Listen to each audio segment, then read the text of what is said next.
Elizabeth Woodville is often seen as the upstart hussy who seduced her way to the top, but modern historians have revealed a much more complicated story.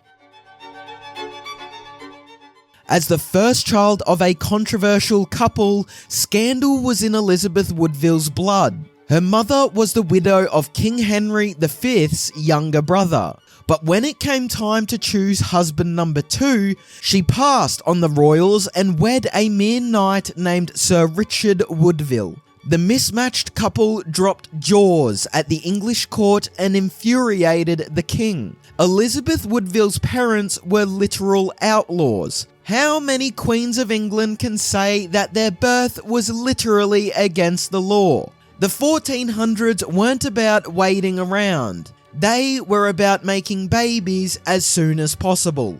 To do her part, Elizabeth Woodville walked down the aisle when she was just 15 years old and married a knight named Sir John Grey. Soon enough, Woodville won the medieval jackpot and gave birth to 2 sons. However, her wedded bliss wouldn't last very long. Long story short, during the Wars of the Roses, the Yorks and the Lancasters played an exhausting, bloody game of crown swap. After decades of conflict, the Lancasters lost and King Edward IV took the throne. For the Yorks, this was great. But for Elizabeth Woodville, who was a Lancaster through and through, it was a disaster. And the bad news kept coming. During the final phases of the conflict, enemy forces captured her brother and her father. Before Woodville and Grey even reached their 10th anniversary, their marriage was already done. Woodville's first husband had fought in the brutal Battle of St. Albans,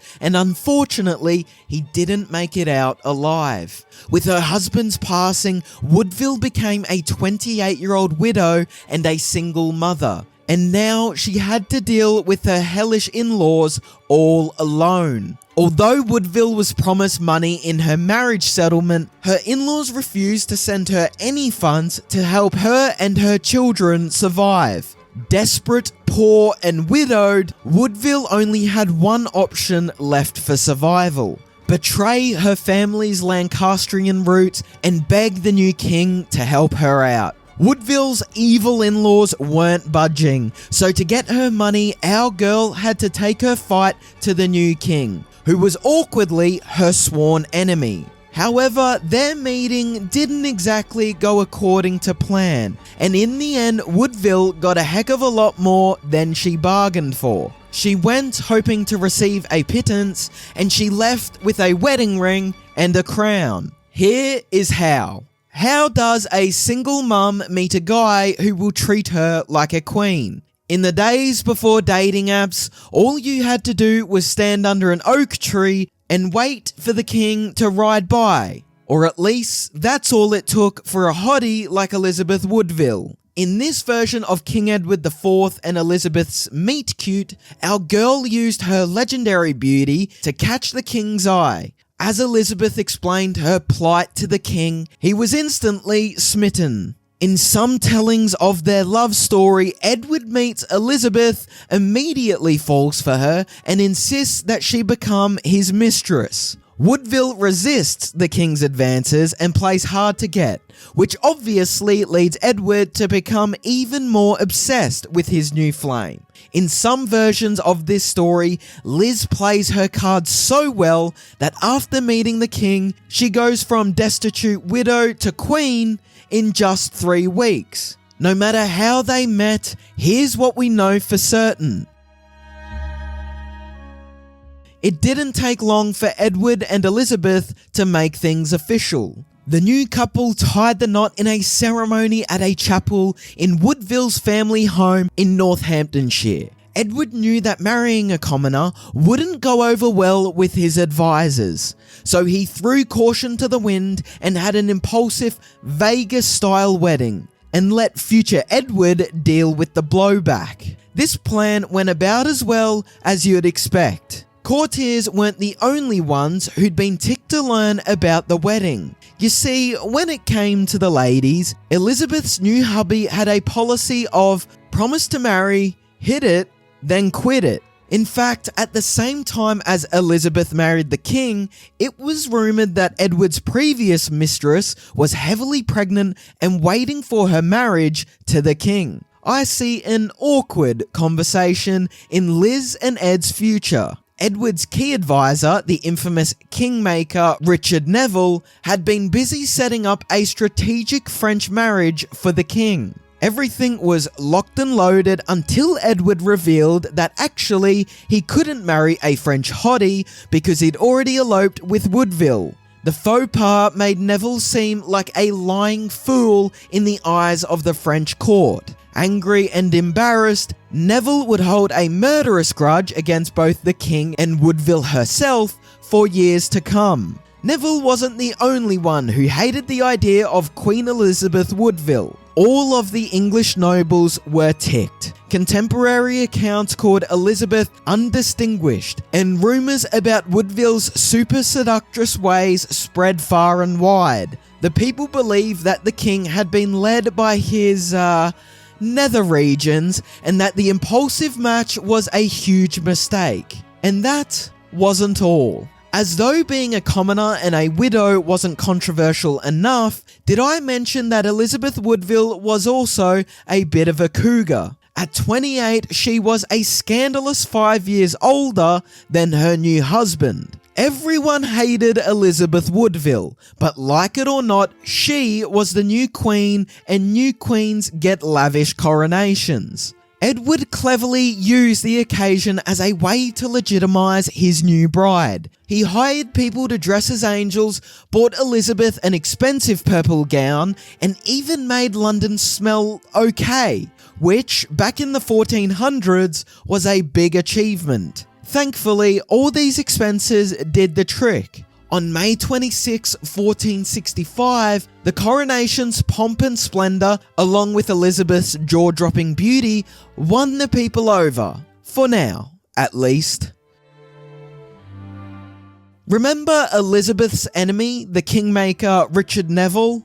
Well, all these advantageous Woodville marriages only made him hate Elizabeth more. He felt that his family were the ones who should have been marrying up, not the ambitious Woodvilles. As he watched Elizabeth's relatives call dibs on all the eligible court hotties, he saw his family's chances to gain power go up in smoke. And then, Elizabeth went too far. Neville's nephew was supposed to nab a wealthy heiress, until Elizabeth pettily stole the girl away and married her off to her own son. With this final insult, Neville officially lost it. In 1470, he lashed out against the royal couple. He partnered up with King Edward's ambitious younger brother and staged a rebellion to replace King Edward with England's old ruler, Henry VI. When Neville staged his coup, King Edward told Elizabeth to run away and take shelter with her children. Elizabeth got out of Dodge just in the nick of time. After she left, everything devolved. Enemy forces captured Edward, then his commanders screwed the pooch and lost a major battle. When all was said and done, King Henry VI reclaimed the throne, while King Edward and Elizabeth Woodville lost everything. Unfortunately for Elizabeth, things would get worse before they got better. Richard Neville, the mastermind behind Henry's takeover, made things personal. He declared that Elizabeth and her mother were witches, and that Elizabeth had used dark magic to ensnare King Edward IV. Neville then did something far worse. He captured and beheaded Elizabeth's brother and her father. In a matter of months, Elizabeth had gone from the Queen of England to a desperate, grieving mother. In 1470, her husband had been exiled to France, and she had moved into Westminster Abbey to hide from her enemies. As though that wasn't enough for Woodville to deal with, the entire time this mess was going down, Elizabeth was heavily pregnant. Elizabeth Woodville was one tough lady. Even though her life was a dumpster fire, she persevered and gave birth to a baby boy in the basement of Westminster Abbey. She named her son Edward, and even though she and her hubby had technically been deposed, Elizabeth ignored that little detail and thought of the infant as the heir to the throne of England. Little did she know she was right to get her hopes up. A lot had happened while Liz was locked up in the Westminster. By May of 1471, King Edward had staged a legendary comeback. He rallied his French allies, persuaded one of Neville's co-conspirators to switch sides, and charged back into England to defeat the infamous kingmaker. After a decisive victory at Barnet, Edward deposed his competition. Richard Neville, meanwhile, fell off his horse and got trampled. Bye. With her husband back as king, Elizabeth Woodville re-entered the real-life Game of Thrones. In April 1483, Elizabeth's husband passed under ambiguous circumstances at just 40 years old. Some say that he had a chill. Others insist that his debauched ways had finally caught up to him. No matter what caused the king to keep over, his demise left Elizabeth Woodville a widow and single mother to the future king. During the turbulent 1400s, this was a very dangerous position to be in. Elizabeth knew that to ensure her safety and the safety of her family, she'd have to act fast. In the king's will, Edward appointed his brother, Richard, the Duke of Gloucester, to become the Lord Protector of little Prince Edward, the heir to the throne. Unfortunately, it turns out that Richard was incredibly ambitious. With his big brother out of the picture, he immediately used his new position to grab power for himself. He promised Elizabeth that he'd keep Prince Edward safe, but unfortunately, he lied.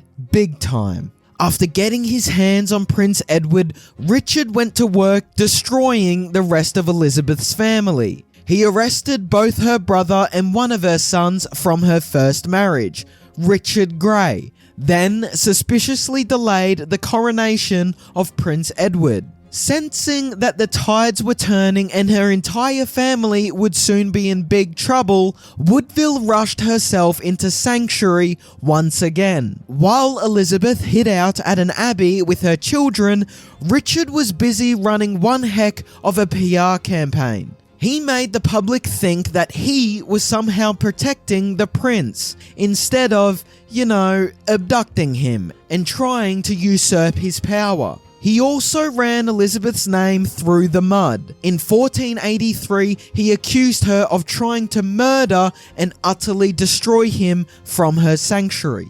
Not sure how that would work, but okay.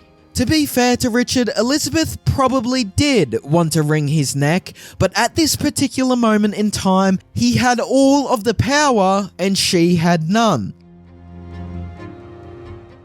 Case in point, when Richard was no longer satisfied with just abducting the heir to the throne, he turned his eye to the spare as well. His men surrounded the abbey where Elizabeth Woodville was hiding and demanded that she hand over her other son. Elizabeth's reaction to this demand has puzzled historians for centuries. Prepare to rage. Defying all of her maternal instincts, Elizabeth handed over her son. Yes, this was a terrible idea, but in Elizabeth's defense, she didn't really have a choice. In most versions of this story, Elizabeth only gives the boy up because she is under extreme duress. She's literally surrounded by Richard's men, so after making the Archbishop promise that her son won't be harmed, she reluctantly gave Richard the boy. This was a huge mistake. This is the point where Richard gives up all pretense of being a protective uncle. He makes it clear that he's out for power and that anyone standing in his way is toast. First, he executes Elizabeth's brother and one of her sons from her first marriage. Then, despite all his promises to the contrary, he imprisons Elizabeth's beloved sons, Prince Edward and his little brother, in the Tower of London. After spreading all the dirt, Richard dissolved Elizabeth's marriage to Edward, declared the Woodville children illegitimate, and barred them from inheriting the throne. He deposed Prince Edward in 1483, declared himself King Richard III of England, and for good measure threw in one final reminder that Elizabeth Woodville was a witch. Then he hurt the ex-queen in the worst way possible. After the summer of 1483, when Elizabeth reluctantly handed over her two sons to Richard III and his henchmen, there would be no more sightings of Woodville's sons. The lost boys are now known to history as the tragic Princes in the Tower. No one knows for sure what happened to them, but for centuries, people have believed that Richard executed the brothers. They were just 12 and 9 years old at the time. Woodville defied everyone's expectations by working with another old frenemy, Margaret Beaufort, and trying to bring Richard down. In October of 1483, the women became involved in Buckingham's rebellion. The plan was stunning. Beaufort's son, Henry Tudor, would come to England, defeat Richard, take the throne, and marry Woodville's daughter, thus uniting both Yorks and Lancasters. Unfortunately, things did not go to plan. Richard III caught wind of the rebellion and immediately shut it down, putting Elizabeth in a tricky situation. She effectively had to make a deal with the devil, aka Richard himself. Woodville said that if Richard let her and her daughters safely leave the abbey, she wouldn't make any more trouble for him.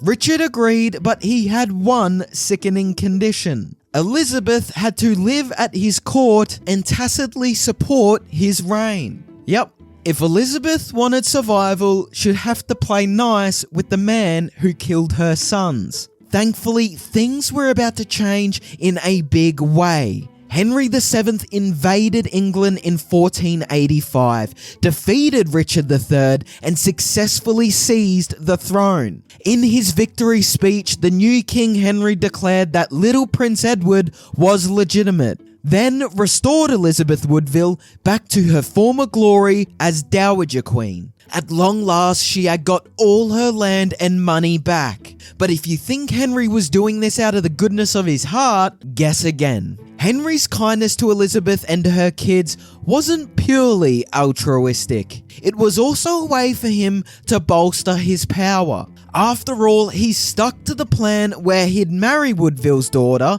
and it wasn't like a king could marry a disgraced woman. By refancying Elizabeth, the new king also refancied her daughter and, crucially, his future bride. With this advantageous marriage completed, Elizabeth was ready to settle back into court, but life had other plans. After defeating Richard III, Woodville and her old frenemy, Margaret Beaufort, went back to their old rivalrous ways. They drove each other nuts in a petty battle of the Dowager Queens, and eventually Beaufort edged Woodville out. After this defeat, the ex-queen got shuttled to yet another sanctuary. Some people say that Woodville went to her latest abbey kicking and screaming. Others insist that the Dowager Queen went to retirement more willingly. This is based on evidence that the Queen was already planning her retirement into a religious life as early as 1 year into Henry Tudor's reign. After losing her father, brothers and sons to the violence of court politics, it's not a stretch to imagine that Woodville would welcome some peace and quiet. Well, she'd finally get them in February of 1487, but not for long. I think it's safe to say that over the years, Henry VII and Elizabeth Woodville's relationship had soured pretty intensely. Even though he was A, the king, B, her son-in-law, and C, the only reason she'd escaped from the clutches of Richard III, Elizabeth very conspicuously does not mention Henry in her last will and testament. Sounds like some icy family dinners went down in the castle.